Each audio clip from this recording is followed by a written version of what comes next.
Division's newest sensation, Mike Tyson.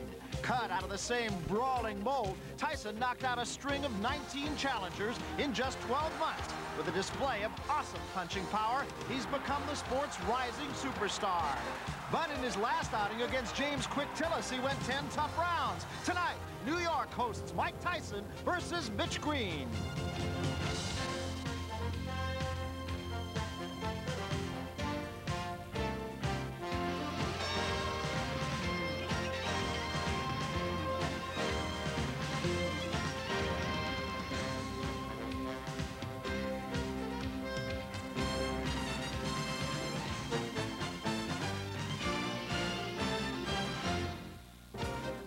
There may be no title on the line, but this building is alive, as if tonight is a heavyweight championship fight.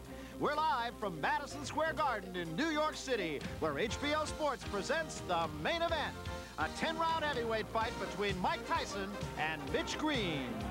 So a rising star has made his way to an arena steeped in boxing tradition. 3 heavyweight champions continue on in the Unification Series as Mike Tyson awaits his chance. Ironically, Michael Spinks, Tim Witherspoon, and Trevor Berbick have never even fought in this historic building. There was a time when Madison Square Garden was a showcase for names like Lewis, Marciano, Ali, and Frazier. And now, as we store those memorable nights away, a new force has emerged in the heavyweight division, reawakening a sleeping giant. Madison Square Garden is latched on to Mike Tyson as boxing returns to the main arena, a thread which ties boxing's glorious past to a promising future.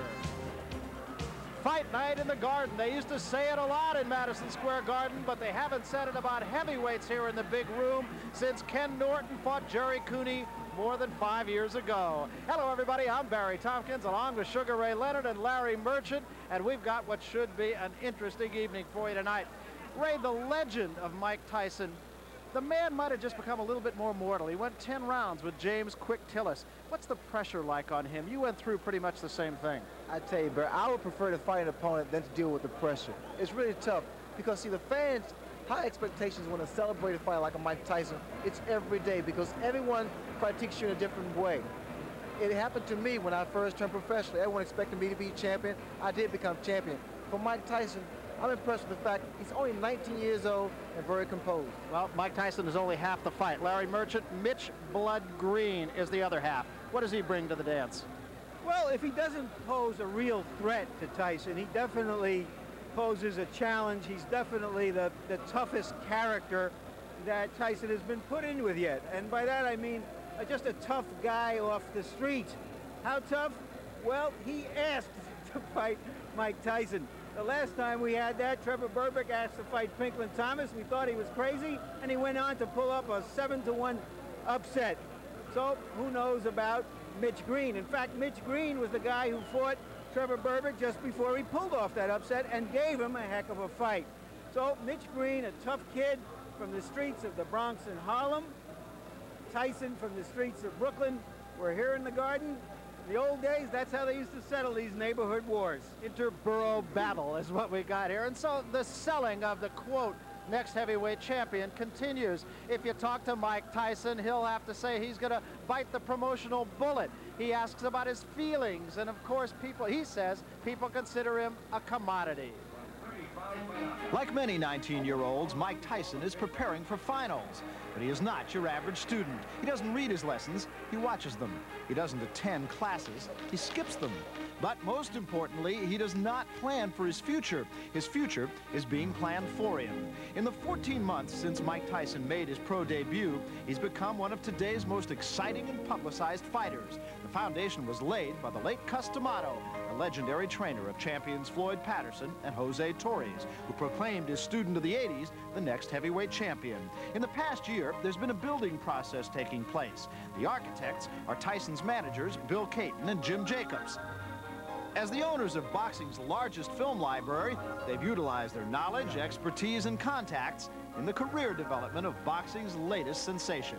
Our chief responsibility has been, over the last year, to pick the opponents for Mike Tyson. Nothing is more important than the opponents you pick for a fighter. The strategy was to pick opponents he would not only beat, he would beat devastatingly. When someone sees a Mike Tyson fight, we want them to leave the arena saying, when can we go see him again? And that's where Bill and I are scrupulously careful in determining who he fights and the style of the fighter. But it would take more than pulverizing unknown opponents in obscure arenas to get the attention of the press and public. After his 5th fight, we decided the time was at hand for the marketing of Mike with a technique that had never been used before, simply because video cassettes were never really available to a manager before. We prepared cassettes of all of Mike's fights and sent those cassettes with a covering letter to the top sports writers and top television personalities throughout the country. Wallace Matthews of Newsday, with a circulation of over 500,000, was the recipient of a Mike Tyson marketing tape. It really brought Tyson to the attention of a lot of people who hadn't seen him, myself included. In addition to Caton and Jacobs, there was also a support group whose involvement increased the awareness and interest in this 19-year-old phenomenon. Boxing promoter Jeff Levine, whose company could provide national television exposure, was hired. The fact that a good part of the country was seeing the knockouts and the explosive power, I think that was what created that mystique to begin with. Other interest was generated by publicist Mike Cohen, whose television and newspaper contacts added more fuel to the fire. And when we sat down in that meeting with Levine, Jacobs, and Caton, the 100% A1 strategy was to go after the non-sports fan, to capture the fringe sports fan, and certainly the fringe boxing fan. According to Cohen, this was achieved by selling Mike to the so-called newspapers of influence, such as the New York Times, the LA Times, the Chicago Tribune, and the Wall Street Journal. It said the press can make you or break you, but if you're Mike Tyson, its value has been priceless. Michael Katz, one of boxing's most respected writers, can attest to the importance of the press. The press plays a very big part in the sense that if a promoter or manager knows how to use the press, you get the amount of ink, the timing of the ink, in such a way that getting a title shot pays. Anybody can get a title shot if you want to pay for it. The idea is to get the title shot so it pays you. Based on the amount of exposure that Mike Tyson has received, it's fair to say that should he fight for the title, his dollar potential will have been maximized. The press's attention is really basic to the success of a fighter in terms of the money that fighter could make. The bigger the press, the more prominent the fighter becomes, the greater purses he commands, the more interest he generates. 14 months ago, Tyson was earning under $1,000 a fight. Today, separate deals with ABC and HBO have brought in over $2 million for 8 fights. I don't believe there's ever been a fighter who has reached this prominence this quickly in the history of boxing. It would therefore seem as if Mike would enjoy being in this position. Yet, like the pigeons he raises at his Catskills home, a feeling exists that sometimes it would be nice to just fly away. But can I tell you something? People wouldn't want to be in my shoes. They really think so because they say, wow, I can make money, I can get rich. But if they had to go through some of the things I had to go through, I think they would cry. Sometimes it's so depressing you got to go through. They always want something. They want to find a way to get your money. It's always people just as hard as you work in a gym, there's people working that hard to separate you from your money. Despite the pressure, press, and notoriety, Mike Tyson does not regret where he is. He's just a 19-year-old whose only desire is to become heavyweight champion. Personally, I feel I'm doing my job 100%, and I expect them to do their job 100%. The result is a foregone conclusion. There's no way we could fail. We must succeed. Thus far, the plan has succeeded, but what's yet to be proven is will it stand or will it crumble? Well, it didn't crumble the last time, but it did wobble ever so slightly. Tonight, the Garden is the stage for the Mike Tyson story, Chapter 21. Now, with more on the marketing of the hottest ticket in the heavyweight division, here's Larry Merchant. Mike Tyson is an awesome prospect. A prospect in the process of becoming a fighter, a challenger, a champion. All in the next week and a half when he's going to fight 10 times. Just kidding, folks. But it does seem that already, prematurely, he's being treated like some sort of human trash compactor, expected to go out there and just grind everyone into powder. And if he does anything less, it's failure. So let's just remember that even the best prize fighters let some opponents standing and the critics clucking, and that he is just 19, and that he's been a professional only for 14 months. And he still has much to prove. That his punch will do as much damage to the better class of fighters as it did to the less better class of fighter. That he'll be able to take a punch, that he'll fight back when he's hurt, that he'll persist when he's frustrated, that he'll be able to go 10 hard rounds, and most importantly, that he'll be able to deal with stardom, not let it suffocate him, let it inspire him, so that he can shoulder the burden of other people's expectations. His expectation tonight is to beat Mitchell Green, but Mitchell Green, like him, is off the streets of New York, not Mr. Rogers' neighborhood. I'm not no bull.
She was getting some phones at times. They were going to say one of her kids got killed or was in jail or whatever. Charlene Green raised herself as she raised a family. Today, she is a commodity supervisor for a brokerage firm in the World Trade Center. Her love and example got through to Mitchell Green, made him believe he could raise himself. Well, boy, get on back to camp. Mitch was always a fighter, always, as a little boy, as a big boy, and as a man. For some reason, he likes to fight. And I was very upset when he got the nickname of Blood. He likes that name. I don't. A lot of people like the idea that when I fought, like in the street, I mean, the guy bleeds, they start calling me, she call you Blood, she call you Blood. Everybody had little nicknames at the time. So every time I fought, I would stop until I did make a guy bleed. You know what I'm saying? Those times I had fights, the guys would grab me and try to break it out. Let me go, let me go, let me go. Say, let me go. And I wouldn't be satisfied until I see a little scratch or a little blood here, a little blood there, you know.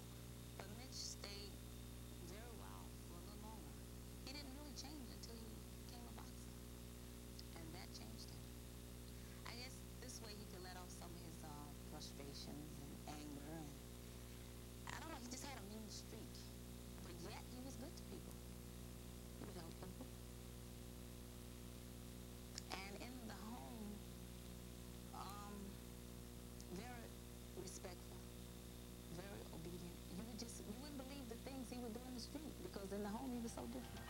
If you play by the rules, you can hit people legally in the ring. Green won 4 Golden Gloves titles.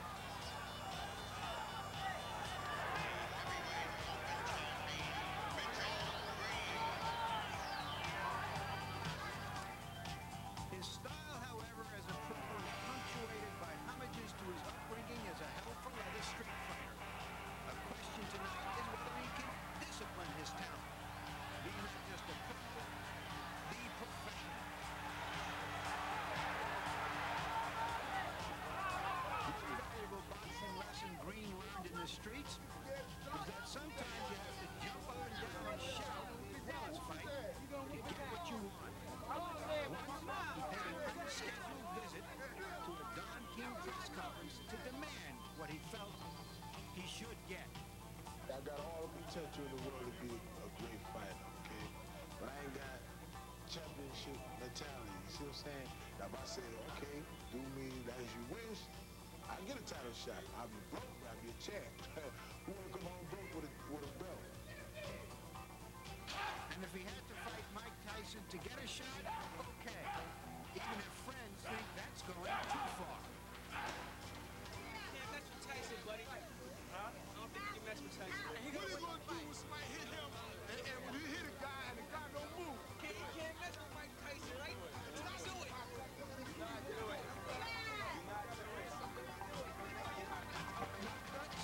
glory. Mitchell Green has taken on Mike Tyson's on the streets all his life.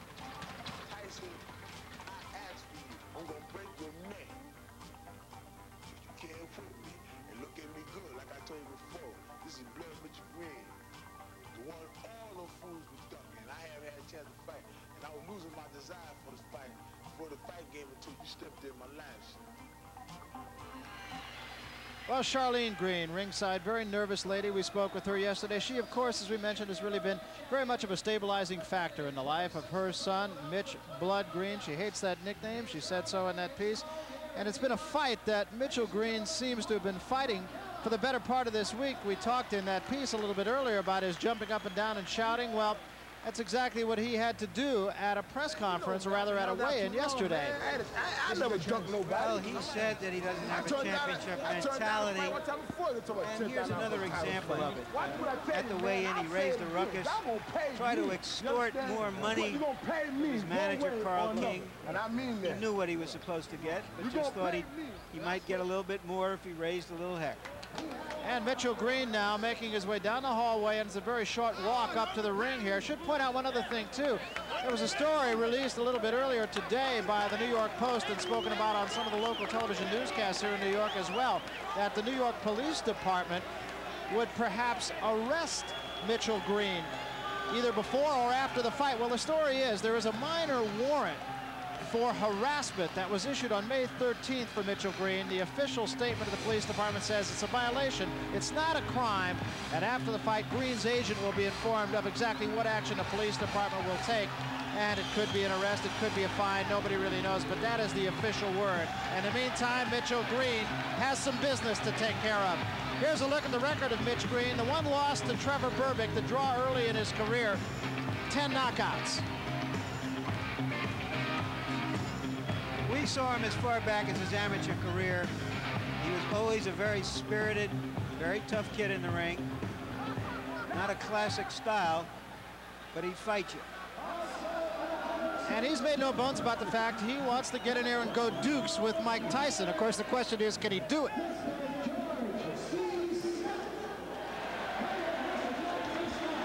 And Mike Tyson, traditionally, no robe, no socks. He says it makes him feel like a warrior, makes him feel like a gladiator. Well, no matter how much money he makes, he'll never squander it on his wardrobe. I asked him to consider wearing socks.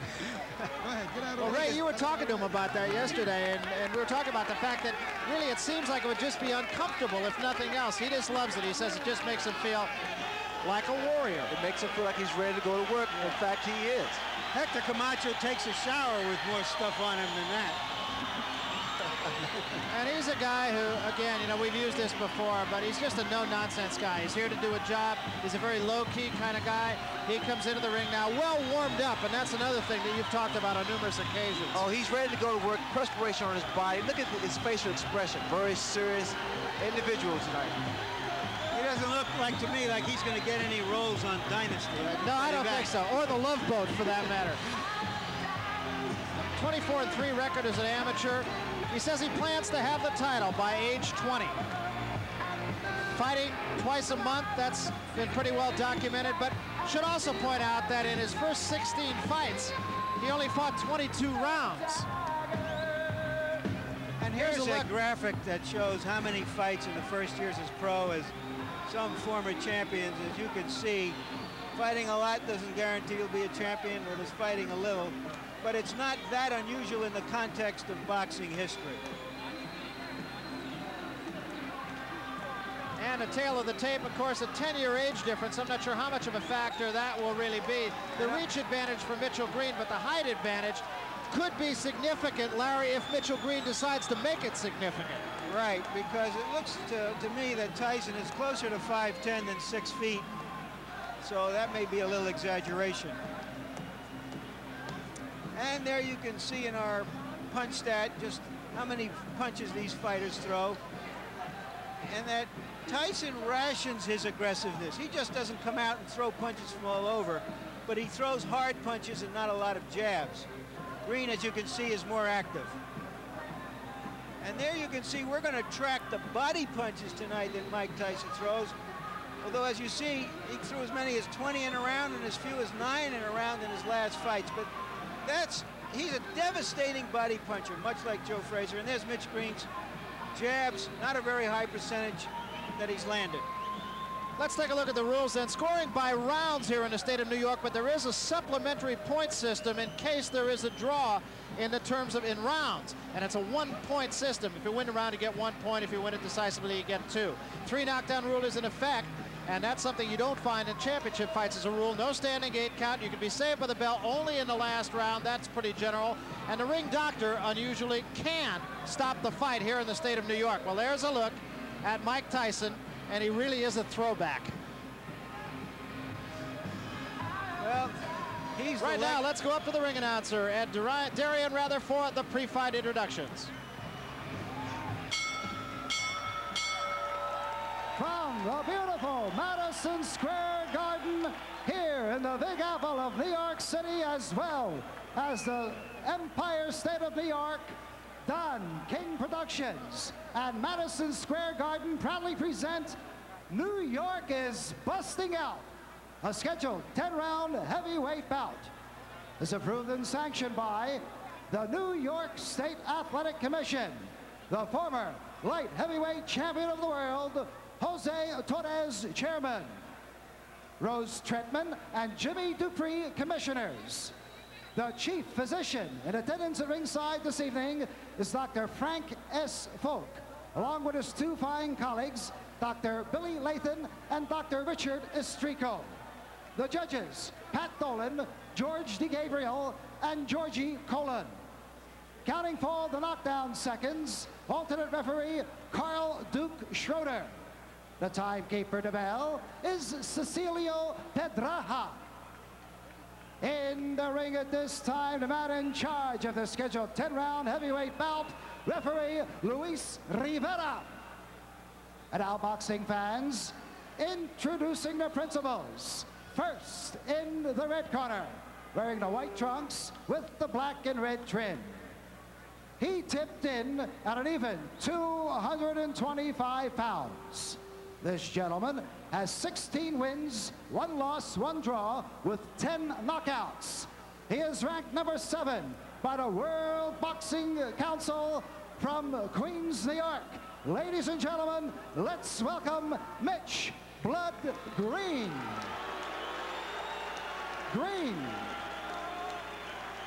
And his opponent in the blue corner, wearing the black trunks.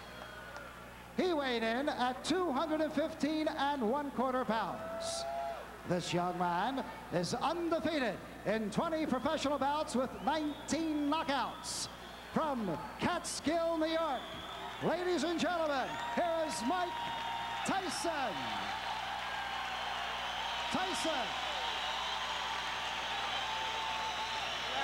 Little question as to the public choice. I want a clean fight. Protect yourself at all times. Any knockdown, go to the follow neutral corner and stay there until I tell you to come out. 3 knockdown without the fight automatically. Protect yourself at all times and listen to my commands. Check hand with the bell sound of a fighting bulldog. One of the things we're going to have to see here is whether the Quick Tillage fight was a meaningful learning experience for Tyson, or whether it exposed a weakness he's always going to have to fight to overcome.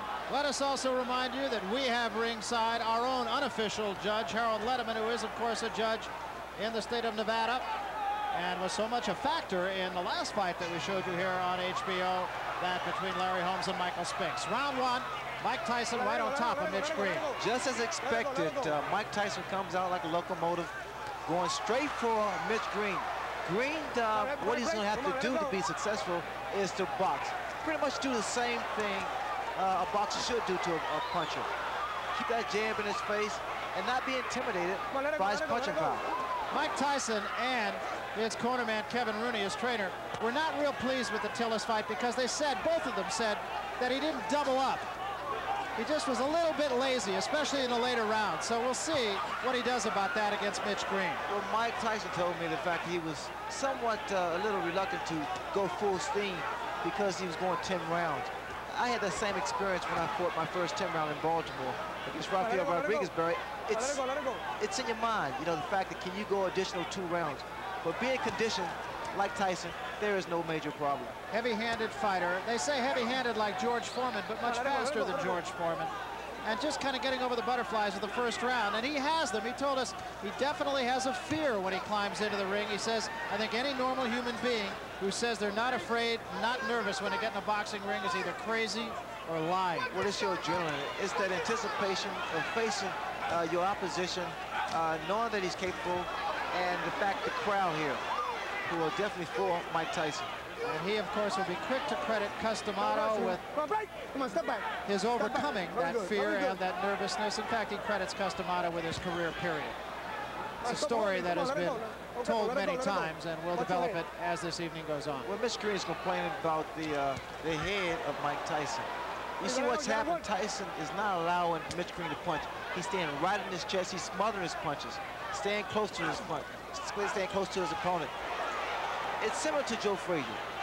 Always aggressive, right in front of his man.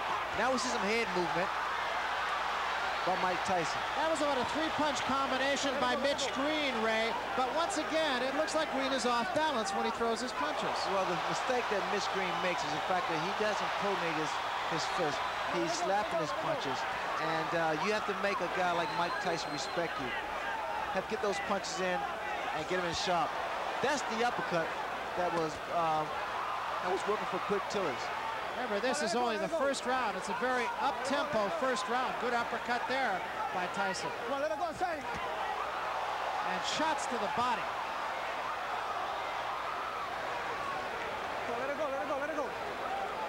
Another thing that Mitch Green is doing, he's trying to tie up Mike Tyson. He's not doing too good of a job now.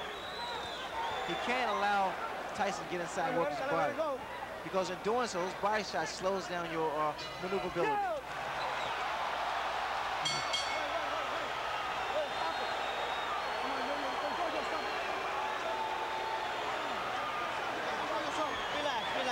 That punch did land after the bell. Just a little bit more, but Green tapped him and forgave him. Come back punching like that. How you feel? Great. All right. Give me a little water. Little sip. Atta boy. There you go. Spit it out. Spit it out. Here you'll see, after the bell, right there, that last punch, a grazing punch. You understand? When he get inside, tie his arms up. Tie him up when you get inside. Like this. You understand? Double the jab, straight right hand. Keep that steady pressure. Keep it up. Tyson's late mentor, Customato, taught what has been called the peekaboo style, holding the gloves up close to the face while you're coming forward. He wanted his fighters to be entertaining and aggressive, but not to lead with their chins. And you'll see that that's what Tyson tries to do. The tactics that Mitch Green wanted to use was to tie his man up once he gets inside, to stop him from punching and work to the body. He's not been successful, mainly because he's not tying his man up right. Got to grab those arms. You heard Mitch Green's corner tell him, tie him up in there. Incidentally, the peekaboo style of Mike Tyson is different than that of some of Customato's former pupils. I'm sure Larry Merchant will talk a little more about that, but his gloves are actually down around his chin rather than up on his cheeks. What I'm looking forward to seeing, whether or not this clinching by Mitch Green is going to frustrate Tyson, because it has a tendency to really frustrate a fighter. Good left hand by Tyson. Green got a couple of punches in, but as far as how solid those punches are, there's no comparison. Now Green holding and hitting. In fact, he should get a warning here from Mitch Green from holding behind the head.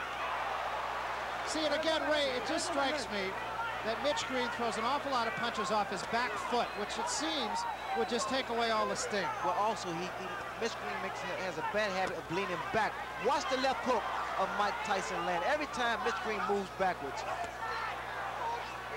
He has to keep those hands high. He shouldn't be inside with a fight like Mike Tyson. Tyson's arms are shorter, so he's able to throw quicker shots. There's the left hook I was talking about. Those short shots, Barry, are very effective. The other thing that strikes me, Ray, is that Mike Tyson just seems to be right on top of his man before his opponent even gets a chance to take a breath. Well, he stays right in his opponent's chest because what happens by him being so close, it compensates for his height, the disadvantage. You notice that there is no mouthpiece in Mitch Green's mouth. He was knocked out by a left hook. Green needs to keep that mouth shut. To Green's credit, he hasn't taken a backward step. Whether that's wise or not remains to be seen. You notice time and time again, that left hook and those little short shots. Very effective shots. This is not the type of fight that Mitch Green want to have. All right, break. Come on, break. Stop back. I told you, stop holding and punch, man. And he did draw a warning from Luis Rivera, the referee, about holding. Green's in trouble. Those shots to the body is doing is taking his toll. Really working. A lot of body, a lot of leverage. The body shots. Watch for the left hook. There it is again, Barry. As advertised, inside of 10 seconds. That hook is getting shorter, more powerful, and more effective. The uppercut's working beautiful for Mike Tyson also. That was a good round for Mike Tyson. A very impressive round. Getting all of his shoulders into every shot, it seemed. Get on the outside and tie the man up when you get inside. Boxing. Tie the man up when you get inside. You ain't got to punch inside. Tie him up. You understand? Throw the 1-2 from the outside and tie him up. 1-2, tie him up. Don't fight him inside. You don't have to fight him inside. Tie him up. 1-2, jab and jab. Move this round. Move this round. When you get inside, Blood, stop fighting his fight. Move this round. Throw the 1-2 and tie him up. All right. You understand? Hear me, Blood? What's up? Give me this snap, please. Blood, get him on the outside. Hold up. And when he get inside, tie him up. How you feel? How you feel? Okay, keep it up. Keep the pressure on. Just keep moving. Just keep moving like that. Stay right on him and keep punching on the inside. You're doing excellent, baby. Real good. Come on, Cam. When Blood Green was a gang leader, they say he had over 100 men in his gang. Right now, he needs some of them. And again, Mike Tyson bolting out of his corner right on top of Mitch Green. Tyson is so much physically stronger than Mitch Green, and he's using it to his advantage. Mitch Green is doing the wrong thing. He's fighting Mike Tyson's fight, trying to fight him inside, trying to exchange punch for punch. He can't do that.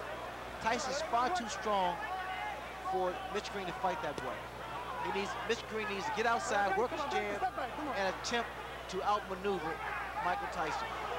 That's exactly what Green's corner. Green has been bleeding from inside the mouth, and I can't help but wonder if maybe he might not have suffered some jaw problems when he lost his mouthpiece in that last round. When his mouthpiece was knocked out of his mouth, he kept his mouth open. Again, Barry, you have to watch these little short shots thrown by Mike Tyson. Very, very effective. You gotta work these shots. Don't break. Come on, step back. And inside, it can do a great deal of damage to the mouth. You know, the last fight that Tyson had against Tillis, and what a shot. That is an awesome shot. That was just a jab. You have to appreciate it. One left jab, and the mouthpiece is gone once again. Started to say Tyson and his people weren't happy about the fact that he had a hand free in a situation just like this against Tillis, and he didn't take advantage of it. But is he doing that tonight? Well, the problem he's making, he cannot keep Mike Tyson off of. Those little inside shots is really busting up the mouth of Mitch Green. I'm sorry. Yeah, there was blood inside the mouth even between rounds, as we mentioned. He can't help it. He's breathing through his mouth. Barry, watch the left hook. The left hook is doing a great deal of damage. Come on, step back. Come on, do your work. Its inside is short, less than 6 inches.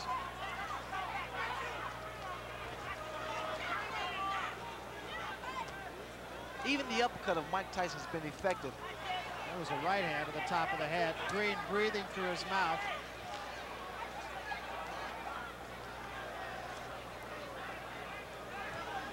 Tyson keeps that chin tucked in, so it's difficult to hit him on the chin. Hands high. He works his way in. That was a right hook. The man possesses so much power. He has dynamite in both hands. It really is impressive. And whatever punch that he's able to land against Mitch, it has a tendency to shake Mitch up. Those big broad shoulders, big arms. You see the exposed area to the body. You have to think, Ray, that maybe the Tillis fight woke him up. Well, it reassured him that he is a conditioned athlete. He can go 10 rounds, so there's no need for him to slow down the momentum.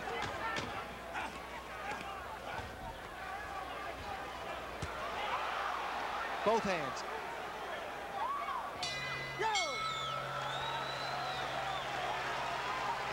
It's obvious that Mitch Green just doesn't use the body he has. He's tall, he's got a long reach, but he doesn't use it. Not working the body enough. He's doing excellent, though. You can't lose. He's holding it up. I know he's holding. You keep the hand that's free, you just keep punching. But dig in, get mean. Keep the meanness in you. Keep the meanness in you. Now here we see why the mouthpiece come out with that left jab, and in fact why it's so difficult for Green to move, because Tyson looks quick in there and he looks like he surrounds him. And here's the card of our official, unofficial judge, Harold Letterman. Larry, so far Mike Tyson is awesome. He swept the first 3 rounds with clean, hard, effective punches. He's staying right in Green's chest. He's just running away with it so far.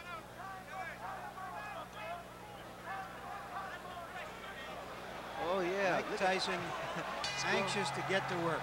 I want to mention one other thing, too, and that is that it wasn't only the mouthpiece that Mitch Green lost. We have a production assistant over on the other side of the ring. Said in addition to his mouthpiece, it was a bridge with a couple of teeth in it.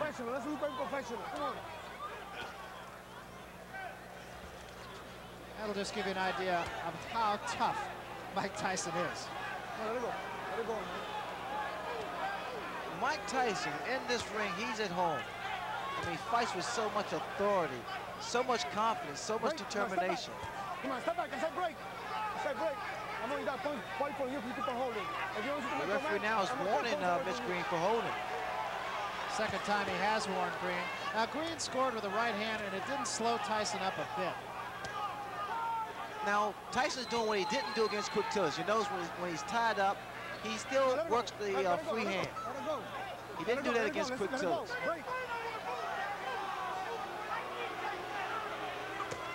Good left hook, solid left hook. Green cannot continue to take these type of shots. It's going to slow him down. It's going to take his toll.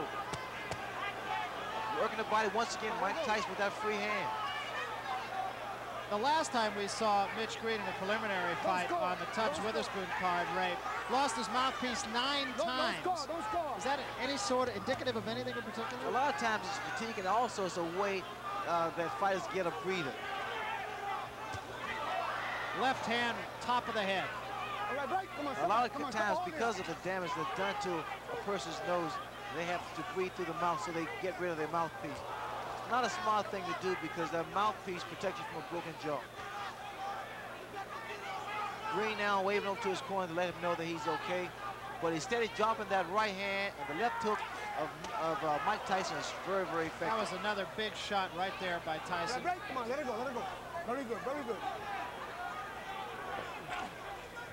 You notice that Tyson walks in, keeps those hands high.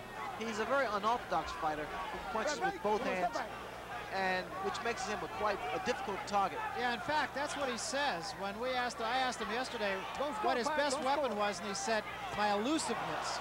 He has said nothing about his punching power. He said, I'm elusive. That's what I do best. And Barry, he's quick. I mean, his hands are faster than people expect or think. Now, see, this is how I got knocked down by Kevin Howard, by moving around too much. You gotta slow down a little bit. When you get lateral movement, you don't need to actually exactly run. Just move from side to side and stick the jab, but snap it. You gotta draw it back quick. Inside of 10 seconds. That free hand to the body. And that's something that he did not do against Quick Tillis. Yo, yo, yo, yo. Come on, come on, come on. Come on, Dad. Come on, come on. They don't have any bells on the street corners. Box him a little bit this Yeah, for holding, not listen. Use your jab, box him a little bit. Snap the hard jab out. Snap it out. You understand what I'm saying? Let me get around. 2 more rounds. You want to keep that pressure on? Okay. You still got to use your jab more coming in then, you understand? Yeah, take that, take that. You got that mouthpiece, right? There you see, that's a tremendous number of body punches for a fighter to have thrown and landed in just 4 rounds. Stay cool. You don't miss him with your jab. Every time you throw it, which is occasionally, you don't miss him. Now, bounce something now. And use your jab. Get off first. Deep breath. 1, 2. Go back out. Move, blood. Move. There you see that Mitch Green really isn't taking advantage of his longer reach, his jab. Incidentally, although it's not that important, since Tyson won the last round anyway, the referee took the round from Green for holding. Just a second ago, Mitch Green got a little upset with the referee. I guess the referee was trying to warn him for holding, and Mitch Green indicated that he was boxing. Another big left hook, a running left hook by Mike Tyson. You see what's happening, Barry, when Green moves backwards, he's only giving momentum to Tyson, because Tyson's going straight ahead. He's coming straight ahead.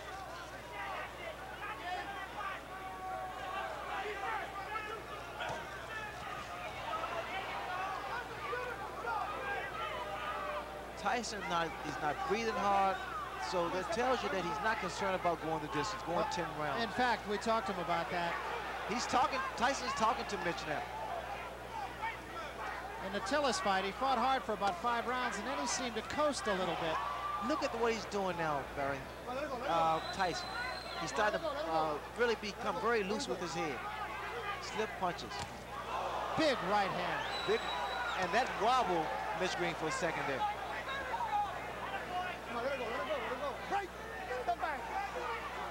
The reason you tie a fighter up is to at least clear your head, or either to throw off his timing. Well, just how hard Mike Tyson hits can be learned in talking to some of the people he fought. Look at here. Just laughing at him.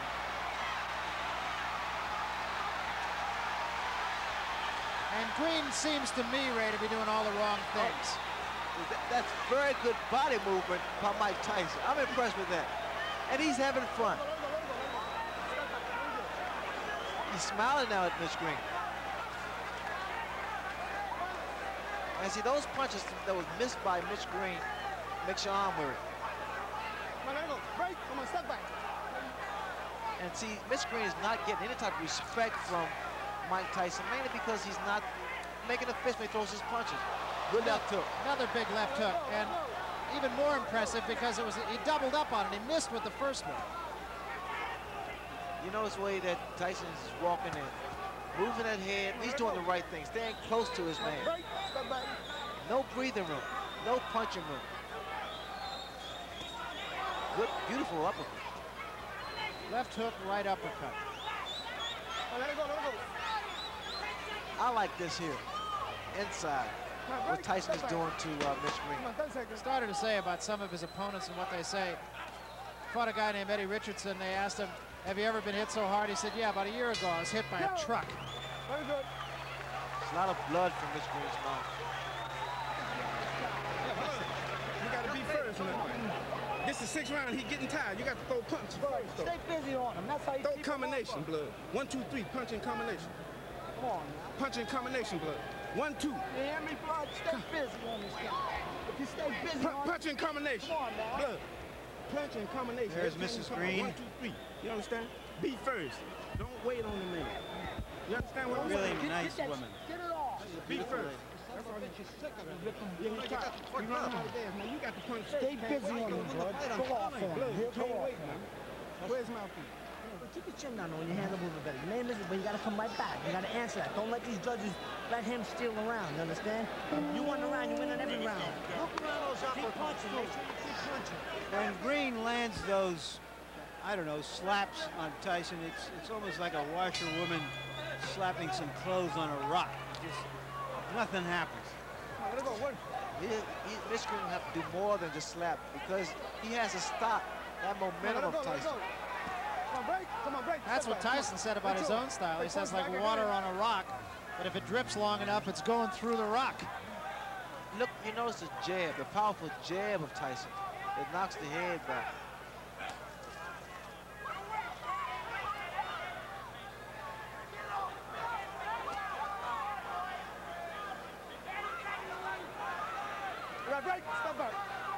Wishful thinking in Mitch Green's corner, too. They were telling him that Tyson's getting tired.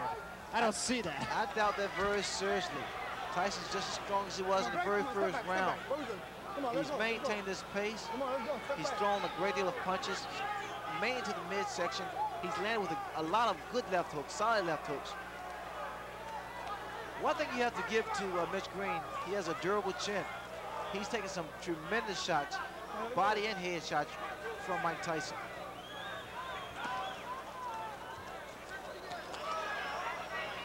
Green is able to land one jab, and all of a sudden, Tyson's right there in his chest. Another big left hook. Just to conclude the thought that we started in the last round about Tyson's going 10 rounds, he said after he finished the Tillis fight, he did pace himself, and what a right hand. There is such frustration in the face of Mitch Green. I mean, every time he throws a punch and it misses, it seems to me that he wants to just walk away. To conclude that, he said when it was over, he felt he could go 5 more rounds. He's conditioned, Barry. You notice that when he goes to the body, he doesn't throw one punch, he throws 2, 3, 4 shots.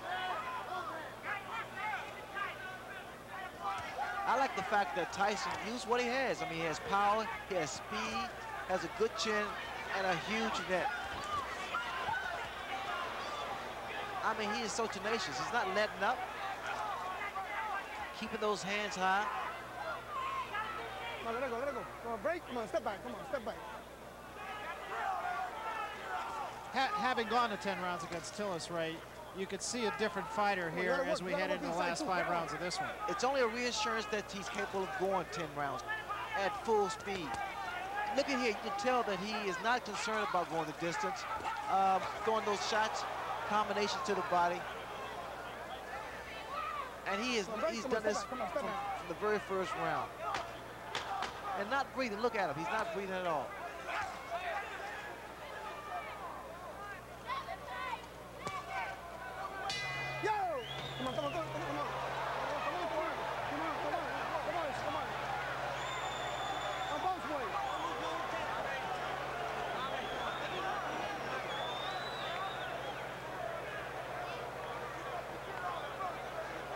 And we want to remind you that coming up, the making of a rivalry, will it become fact or is it still wishful thinking? We'll look at the potentiality of Hagler versus...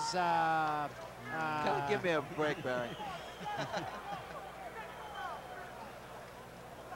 And the card. Harold, well, you got a shutout going here. Absolutely, Larry. Dwight Gooden. Mike Tyson is just awesome. They took the 4th round away from Mitch Green, but it didn't mean anything. Tyson's all over him, and he's throwing those tremendous left hooks. He's all over Green. It's all Tyson. It will be interesting to see what he does from here on out.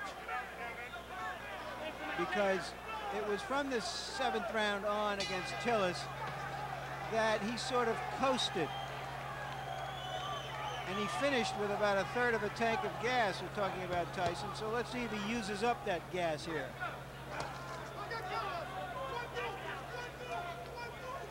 This is round number 7.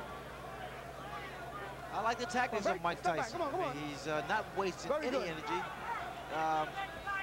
He's moving forward, staying aggressive, getting inside, and you have to watch the beauty of those little short shots. They've been working so effectively. Now we see a couple left jabs thrown by Mike Tyson.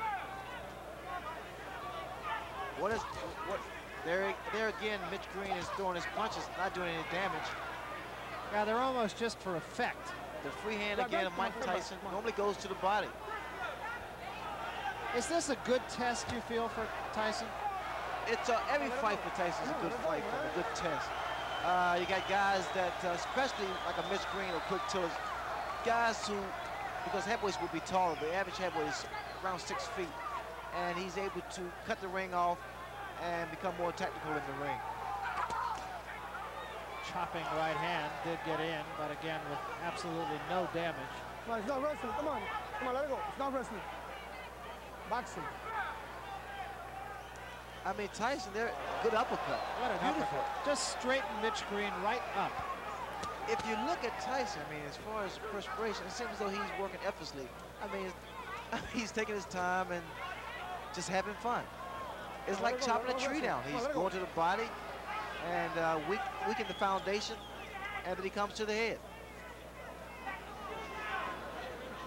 All that Mitch has been doing, Mitch Green has been doing, was basically retreating. He has to take a stand eventually. Another couple body shots.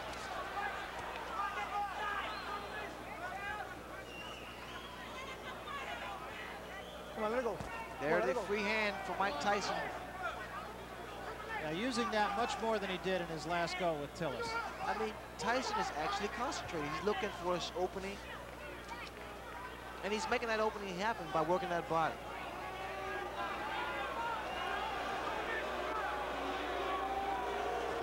Look at the uppercut. And he's setting Mitch Green up with uppercuts. He throws his left jab, Green goes down, and up comes the right uppercut. A lot of boos from the fans, mainly because that Mitch Green is doing a lot of holding and less fighting. Green is taking a pretty good beating. Taking a lot of punches and a lot of hard punches.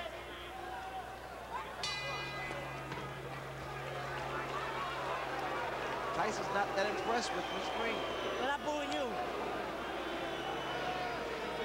You feel all right? Let me get that water. Stay, Mike. Just stay right now. He's speed. Just stay right Listen now. up. Listen up. Listen up good. Now we got to the side of the law. But every time you throw the jab, you don't miss this guy. You understand? You don't miss him. Just sit around and concentrate on the jab. Bam, box him, get Cover that. Yeah, come on. Come out with 3 or 4 punches of blood, like you do on the bag. Bam, bam, bam. You understand? Get the jab out there and come with a combination behind the jab. What's wrong? You understand? Don't let him get inside and hit you with uppercuts. Keep him outside. You got to punch. You hit him some good shots, okay? Second out. Come on, baby. The crowd wants magic, and I think that Tyson would like to give them some magic, but his opponent isn't cooperating at the moment. He's not acting like a girl who's letting him pull rabbits out of his hat. He's fighting with a lot of neighborhood pride, and he wants to hang in there as long as he can. Come on. Mitch Green told him to throw 2 or 3 jabs like he does on the bag, but the bag doesn't hit back. Tyson hits it back. Come on, let him fight, man. Come on. Tyson is not breathing hard. This is the 8th round. It's been up-tempo for Mike Tyson right from the opening bell. Actually a little bit slower this round than he has been. A little bit more leaning going on in this round. Tyson would throw more punches if Green didn't tie him up.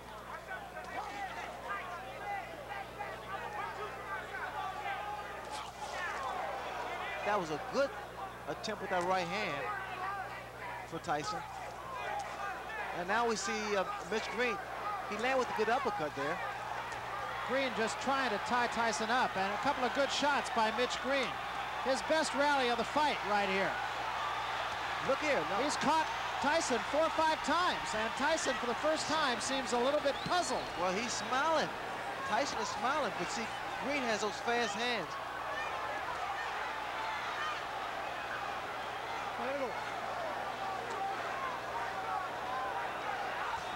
Good body shot by Mitch Green. Now we're seeing a different Mitch Green. But he has to be very careful of exchanging punch for punch inside with Tyson. Watch your head. Come on, let's go. Watch your head. Watch your head. There was a right hand. A huge right hand by Mike Tyson. Right. Come on, right.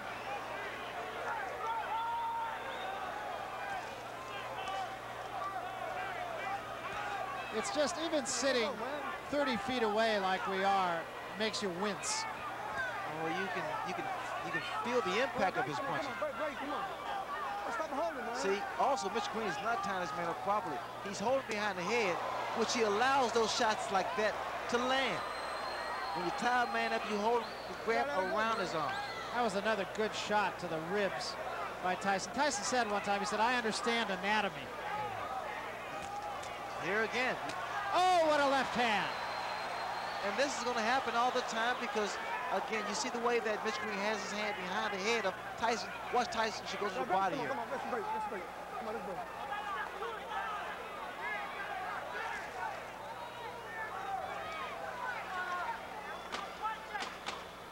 Start break.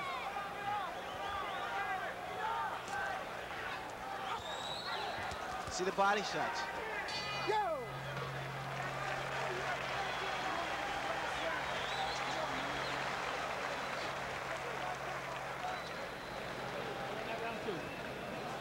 Yeah, but close, a little close. You got to throw a little bit more. You got to throw more. You understand? A little bit more, Mike. Come on. You let him have a big round. You understand? He had nothing left after that. Kid, Spit it out. you don't miss him with any of them. Take a deep breath and let out slow. Come on, baby. Deep breath. Let out slow. Take another one. Get right in his face this round. Ninth round, baby. It's a ninth round. You understand? Yeah. He made that round close enough to steal. We're going to give that one to him. See how he come right out there with that. That was a first. Well, I don't want to give it to him. You get out there and Well, take Kevin it back. Rooney is in there and just jabbering away 100 miles a minute. Mike Tyson leaned over and just kissed him. You hit him a right hand hook over there, but you didn't get the side. You didn't double up. Where's the left hook? Right here. You do better when you clear the Right that water air off the floor. Clean it up. You got a flood there, guys. This is an awfully good fight for a Mike Tyson. It indicates that his management wants to get him tested.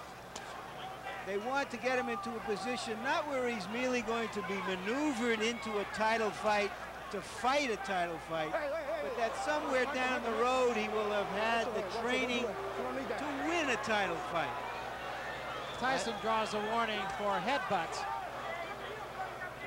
Mitch Green has to keep those hands up, which if he moves to the left or moves to the right, mainly because Tyson, he throws a looping right hand or left hook. One would have the feeling that Mitch Green will not be out boogieing tonight. No, those body shots will stop you from doing the Pee Wee Herman. Stop you from doing the waltz.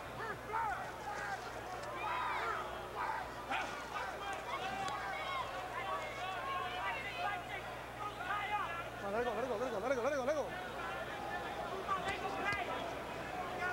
Very good.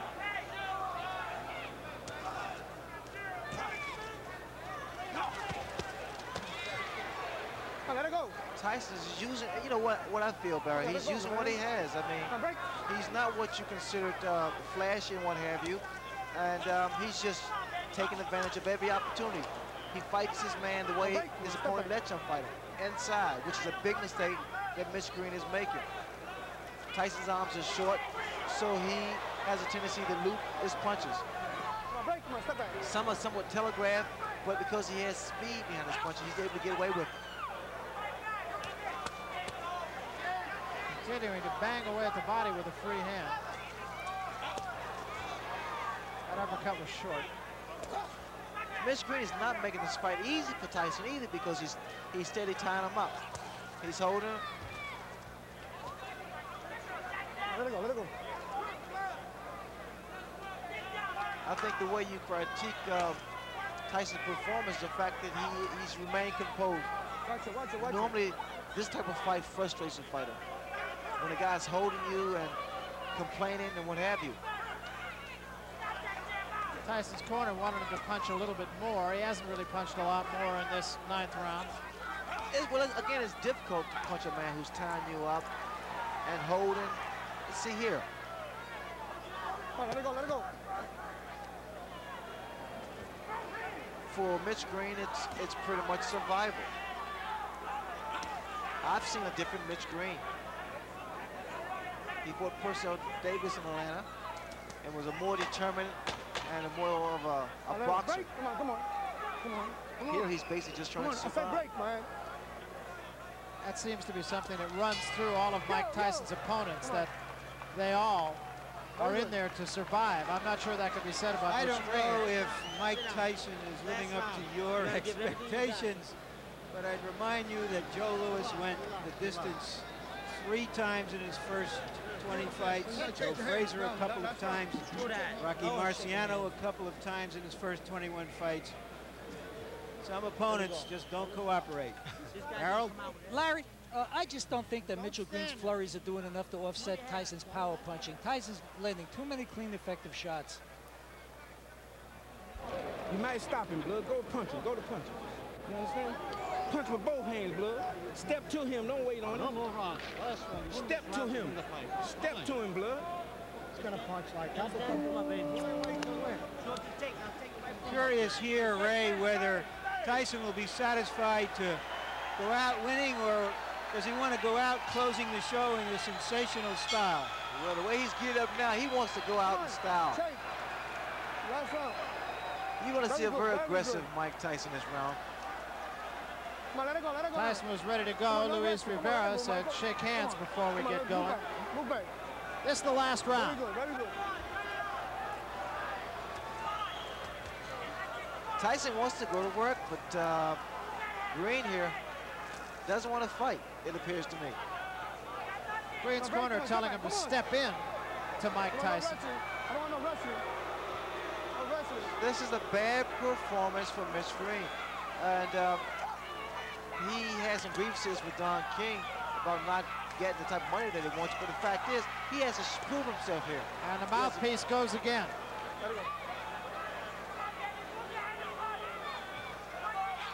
He has to prove he deserves the money.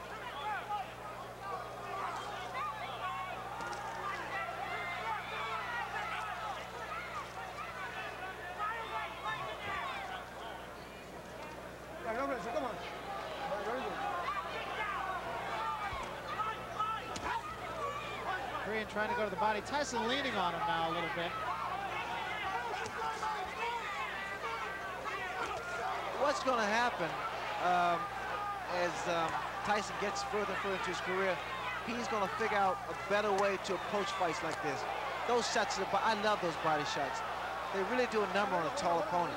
It slows them down and cuts his win off, especially if you have the power.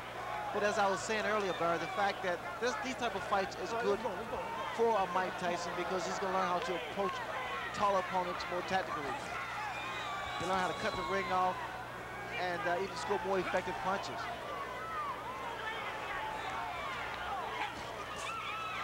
Moving that head very well, Tyson.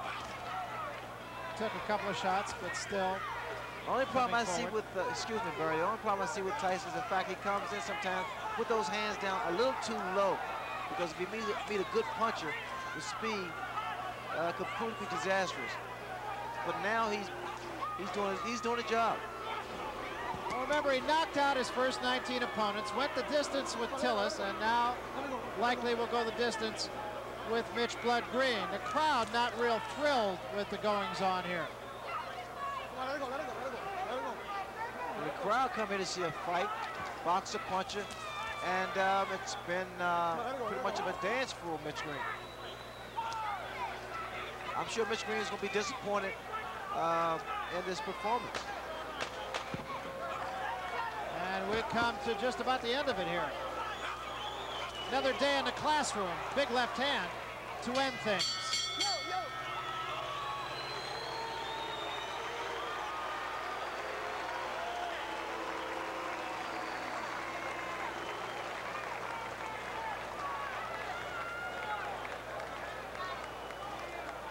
So Mike Tyson has gone 10 rounds for the second time in less than a month. What do you say, my good friends? You know, it's very hot here in the city ring. These two young men really work. Now, come on, one more time. Mitch Blood Green perhaps not being quite as accommodating to Mike Tyson as Tyson and some of the fans here would have liked. Well, I think it was a good performance from Mike Tyson. I'm sure a lot of people would disagree, mainly because what you have to look at the fact that he went 10 good hard rounds with a fighter that was not cooperating. Take a look at the punch stat. As you can see, he was pretty effective with his punches, and there weren't a lot of jabs in there. He threw a great deal of punches, more so to the body. Tyson delivered a great deal of body shots to Mitch Green. Green didn't fight at all to me. Did a lot of holding on and not effective. Scoring with 6 out of 10 of his punches, and that's pretty high percentage for a guy who really is a power puncher like Mike Tyson, I would think, Ray. Well, Tyson is a slugger. He's the puncher, and he worked in a very good way. He stayed close to Mitch Green. Green did not do anything but a couple of left jabs. Is it a detriment, you feel, to a fighter where the image of Mike Tyson is he's going to knock everybody out who he gets in there with? Now he's gone the distance on 2 successive fights. Is it a detriment just to kind of build that kind of expectancy in the public? Well, he just has to do what he does best, and that's work the body like he did. People are going to be so opinionated anyway. Let's take a look then at Harold Letterman's card. And Harold, you pitched a shutout here. Well, Barry, as I see it, you know, in the eyes of this judge, you can't get points for holding, for taking a good shot on the jaw, and that's basically what Mitchell Green did. He held. Louis Rivera took 1 round away, warned him 100 times, but Green held and held and held. The closest I thought Green got was the 10th round, but even that, Tyson won. You know, I mean, there's the old thing of styles make fights, and perhaps in this case, Styles unmade this fight, if you will. Mitch Green really wasn't willing to be the cooperative opponent that the crowd and Mike Tyson perhaps would have liked. Let's go up to the ring announcer now, Ed Darien, for the official decision. Ed? Ladies and gentlemen, from Madison Square Garden, we have a unanimous decision. And the scoring by rounds as follows. Judge George DeGabriel observed the fight 8-2. Judge Pat Dolan watched it at 9-1. And Judge Georgie Colon observed the fight 9-1 for the winner. For his 21st straight win in as many fights, Mike Tyson. Tyson.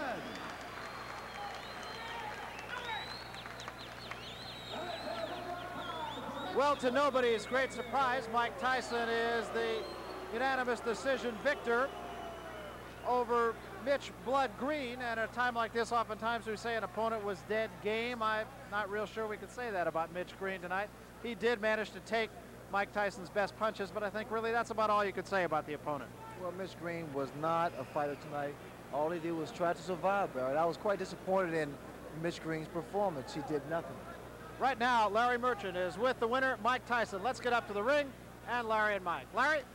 Mike, this is your first fight here in the big room at the Garden. Were you satisfied with it? Almost definitely. I didn't want to sound rudish or anything. I didn't want to knock him out or anything. I wanted to put a lot of pressure on him and make him decide himself whether to give up or not. He wouldn't get knocked out, because if he get hit on the chin, he can't see the punch, and he will say, oh, I didn't see the punch, I got knocked out. So I left it up to himself, and as I must say, I must take my hat off. He's a very tough individual. That's a little bit odd. You're saying you didn't want to knock him out because you hit him some awfully tough punches for a guy who didn't want to knock the other guy out. Well, they were tough punches, but they weren't devastating punches. They were rugged punches, boom. Because I knew he was a professional, and if he would have went down from the punches, that would have been the fact that he gave it up. That's his problem. Isn't your goal just to win it as quickly and as devastatingly as you can? Most definitely, but I wanted to give a 10-round good performance, which everybody liked. How would you rate this performance as against the Quick Tillis performance, and what did that mean to you, having gone 10 rounds, perhaps not as satisfactorily as you would have hoped the last time? Oh, well, those things happen. As you said, I had a 7-week layoff, and going 10 rounds, I'm telling you, it's fun. I'm having a good time in there. I saw something I never saw before in a fight tonight. While your trainer was jabbering away there between rounds, you just sort of leaned over and kissed him like you were having a good time. Because we knew we were going to win this fight so easy. In the paper, but he was going to knock me out. But we knew deep inside that I was going to win this fight so easy because of his style. He's a game tough opponent, and he took some fairly decent shots. But as you know, I won comfortably, and I didn't try for the knockout, and I used a great deal of discipline in there, not knocking him out. Customato, your old mentor, wanted you, as all of his fighters, to be an entertainer, to excite the crowd. They were excited today. Did he? In the last few rounds, there was a little booing. Do you think it was for you or because he wouldn't fight you? When the decision was up, who do you think they cheered for? There was no boos. You know, they booed because he was pushing and bugging, and he bumped my head. He was bumping heads with me. Are you on track to the heavyweight title? What's your schedule for the heavyweight championship? In this predicament, you have to talk to the charming gentleman on my left. Okay, we'll do that another time. He's talking about Jimmy Jacobs, his manager, which reminds me of something. Jimmy Jacobs is the only guy I ever knew who had 3 greatest in front of his name. He's the greatest handball player who ever lived. He's regarded as the Babe Ruth of his sport. He has the greatest collection of fight films in the world, some 98% of all the fight films ever made, 26,000 of them. And he has the greatest collection of comic books in the world. Every comic book ever published in America has gone to a warehouse in Los Angeles, and now he wants a fourth greatest, to have the greatest fighter in the world. Does he? Well, there's still a way to go. There are still questions to be asked and answers to be questioned about Mike Tyson. He hasn't yet proved that he's the second coming of Marciano and Frazier, but he does seem to be getting there. Slowly, but surely. Now back to ringside. Okay, thanks, Larry Merchant. A couple of quick notes from our punch stat numbers. Mike Tyson connected on 69% of his body shots. The other side of that coin, he connected on only 5 jabs per round. That's a low number, and it may just be that there was a lot of holding going on and that he was on top of his man all night long. He couldn't get the distance to try to jab. So there are some rather interesting numbers, I think. Let's now switch gears from the heavyweights. A couple of weeks ago, the man next to me, Sugar Ray Leonard, made an announcement catching everyone off guard. You'll see the potential now of a Hagler-Leonard fight, and it's been one of promise and disappointment for years. The fight has been 5 years in the making. On numerous occasions, we've chronicled the confrontation outside the ring. The public is aware, it's no secret, that before my injury, you and I was pretty much on a collision course. Now be honest, do you still want to fight me? I did, because I'll tell you why. You feel as though that when you train so hard, you're the best in the world, you want to keep growing, Ray. And for you, that was another step, and there was another way of growing. The people want to see it, Leonard. We don't want you to retire yet until you come at the marvelous one. Okay, it's got to be the big one, right? I must start off by saying to Dr. Ronald Michaels, thank you. You know why? Because very few people get a second chance. It was so easy because to say, well, I'll prove I'm different. I'll walk away from the ring. But in doing so, I was not satisfying myself. And I really feel that I have to satisfy Ray Leonard before I satisfy my fans or family or friends. Well, Ray Leonard, let me ask you your impressions of Marvelous Marvin Hagler. Coming into the fight, they say he hasn't really fought anybody very tough. Well, he fought somebody tough tonight. Well, I think Hagler's display tonight, it only made me believe, it made the public believe. While Ray sat ringside as a commentator, Hagler destroyed the division. Well, the fight is simply saying he doesn't want anymore. He doesn't want to jeopardize anymore, especially by being handicapped in the condition of Rodin. There was a right hand, and Juan Domingo Rodin goes down. It's not a comeback, I'm back. Ladies and gentlemen, let's welcome for the first time in the ring since February 15th, 1982, Sugar Ray Leonard. For Sugar Ray Leonard, it was to be a one-night stand. There's a swelling under the left eye now of Kevin Howard. And I really believe that Sugar Ray Leonard right now thinks he can take him at any time, and a right hand from Kevin Howard puts Sugar Ray Leonard right on the seat of his pants. Okay, Ray. Ray went on to retire, with Marvelous Marvin as an interested and disappointed observer that night. Ray returned to the microphone and watched Marvin crush an old foe. And again, it's a matter of accumulation of punches thrown by Hagler, which is probably wearing Tommy down. I'm sure Marvin feels that he has got to hurry things up here because that cut is not going to get any better. There's no question about it. Right hand sends Reigns. He doesn't know where he is. Hagler goes in for the kill now. He's gone. He's gone. Down, and he may be out. 1 year later, this startling announcement from Sugar Ray Leonard. This is something that I want to do. Marvin wants it also, but I'm not making an announcement. I'm just saying I would fight him. I'm not coming back to fight to have a career. Right. I've had a career. Right. I want something that's going to give me what I want. That's Marvin. I would fight him. Public reaction has been one of wonderment, doubt, and bewilderment.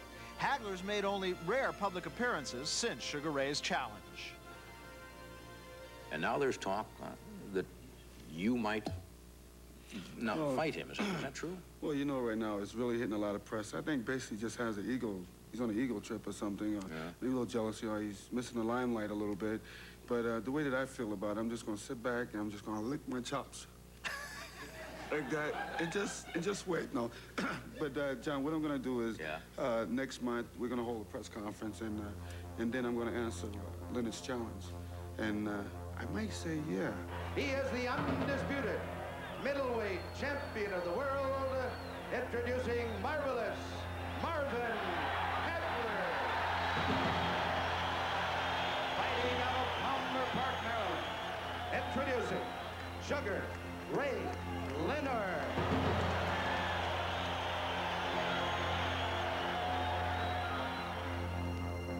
And so the spotlight once again shines on commentator slash boxing champion Sugar Ray Leonard. Ray, let me ask you the question the way it's been asked by my friends to me who know I know you. Are you crazy? Are you nuts? Are you out of your mind? And most important, are you serious? Well, the fact is everyone's so, opinionated, and they deserve to be that way. Everyone has a right to make their own judgment of people, although sometimes they don't rationalize. I'm doing what I want to do. I'm very serious. I offered an invitation for Marvin, and he claimed that I was egotistical and that I missed the limelight. Those things are not true. I mean, it has nothing to do with me. The fact that I'm ready to challenge him, I mean, he has a good fight, an easy fight. He should consider the fact that I've been in the ring for 2 years. But I know Hagler. I think he's going to go for Hearns, which is a relatively easy fight, which was proven some time ago. And I'm sure that's what he has on his mind now. Sounds really like you're trying to bait Marvin, and I don't think you're as serious about that as you say. But I have a couple of questions to ask you. Question number one.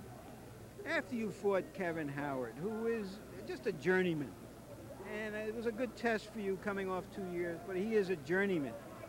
You said you hurt every time he punched you. You forgot how it hurts to get hit. Do you want to now go in the ring and get hit by Marvin Hagler? Yes, I do. As a matter of fact, when I fought Kevin Howard, it was too premature. I'll be the first to say that I jumped too prematurely into the ring without conditioning myself first, Larry. I feel this way. I learned how to study my trade. I've been in the gym now for 3-4 months, and I'm preparing myself to take a punch. One lady asked me some time ago, she asked, do you have to get your face in shape to take a punch? I laughed. I thought it was crazy, but it's true. You have to get used to being hit again. The next question. There have been two famous comebacks in the recent history of boxing. Sugar Ray Robinson took off well over a year to try an entertainment career. It didn't work out, but when he came back, he took some meaningful tune-ups before he challenged for the title. Same thing with Muhammad Ali when he was in exile for 3 years. He took 2 tough fights before he challenged Joe Frazier. He wanted to see where he was so that he can get in shape for the best guy out there. So I don't understand how you can just go out there, no matter how much gym work you've had, without testing yourself against an opponent. I can't because it's me, Larry. I feel this way. I know I'm capable of doing it. I know I can beat Marvin Hagler. The shock is the fact that, not because I want to fight him, it's the fact I want to do it right away. I don't want a career, like I stated earlier. I don't want to go in the ring and fight a series of fights because I know exactly I'm capable of beating Marvin Hagler. I think the other side of that coin, too, is, and it's really a bottom line question, what's in it for Ray Leonard? You're financially sound, you have the spotlight, you have a good career, you have almost anything that anyone could possibly want for. What's in it for you? Marvin Hagler. That's why I'm going to beat him, because it's not for financial needs, like history has proven. Fighters come back for financial reasons. It's not for the ego, the pride. I'm here on HBO. I love it. I want to fight Hagler. Hagler always wanted to fight me. He may deny it now and claim he want to lick his chops and whatever. But the fact is, this is something I always wanted. But this is not the same fight as it would have been 3 or 4 years ago when you were on top of your game and the boxing game. And when he was the number 2 guy, no matter what happens in the fight, it's not as if the great Sugar Ray Leonard fought the great Marvin Hagler. It's a Sugar Ray Leonard who's fought just one little old fight in 4 years, so it's not quite the same thing. That's true, Larry. But I've been wrestling for 2 years. He's been beat around for 2 years, okay? It's a big difference. You've got yourself convinced if nobody else. Thank you. But there's also the old adage, and we said it about Larry Holmes, that you don't get better when you get older. Well, once you reach a peak, you don't go high, you go down. The fact that I'm 30, and I admit that. Hagler's 31, 32, 33, give or take a year. And it's an easy fight for him. He should take it. Well, that sort of took my next question, actually. I was going to ask you about the fact that Marvin Hagler really doesn't seem to have anything to gain from this fight either. If he beats you, people are going to say, well, you beat a guy who hasn't fought for 4 years. And if you beat him, then all of a sudden he loses all the notoriety and all the public acceptance that he's been striving for so long. He has something to obtain by beating me. He wants it bad. I mean, we both stated, we were at my restaurant, Jameson's, and he said, Ray, it would have been a big fight if we had fought. it can happen now. It can't happen 2 years down the road. It's understandable that you feel you have unfinished business, and of course, every time Marvin Hagler goes out there, he's got something to lose, but he doesn't have $10 million to gain as he might against Ray. But the question has to be asked because people are going to ask it. The risk to the eye. How do you feel about that? Well, you know, everyone has been stating that, Ray, I advise you not going to the ring. But these people have no knowledge whatsoever in ophthalmology. I have an ophthalmologist who's given me the clean bill of health and learned another thing. In fact, I had extensive examinations. I'm 20/20. People still bring it up as an issue. It was misinterpreted that I said that Marvin Hagler wouldn't go for my eye. That's the least thing on his mind. If he didn't think he's concerned about my left jab. I was just going to say, what now, if anything, is the status of the negotiations? Where does the fight stand? Is there any talk? Is there any rumblings at all other than just what we read in the newspapers about a fight? There is major interest, I know, from a Hagler standpoint, from a Petronelli standpoint. From all the people that's not involved in the promotion, quite naturally, they don't want it to happen. But so far, everything is up in the air. You've answered all of my questions, Ray. Okay. Well, all right, I'll ask you one more thing, too. What happens if you do beat Marvin Hagler? Where do you go that's up? Well, can you just sort of turn your back from it and say, okay, I've done it and I'm out of it? I'm glad you asked that question because normally, because I've made one comeback, really. And I say I'm retired, then I come back. And people, you know, it's like the boy that cried wolf. I contradict myself, they say. But I say one fight with Hagler. Hagler will retire after this fight, and I will retire after this fight. Does it bother you that the nation's press has not been real kind to all of this? How does that make you feel? I know you pretty well, and I know you're a sensitive guy. I'm a sensitive guy, but also I look at the source. You really have to we're consider all the source. just terribly sensitive guys here. We're We're talking about a lot of bucks, and we're talking about a guy that feels that he once did something as well as anybody that I've seen has done it, and there's this unfinished business to attend to. Thank you, Larry.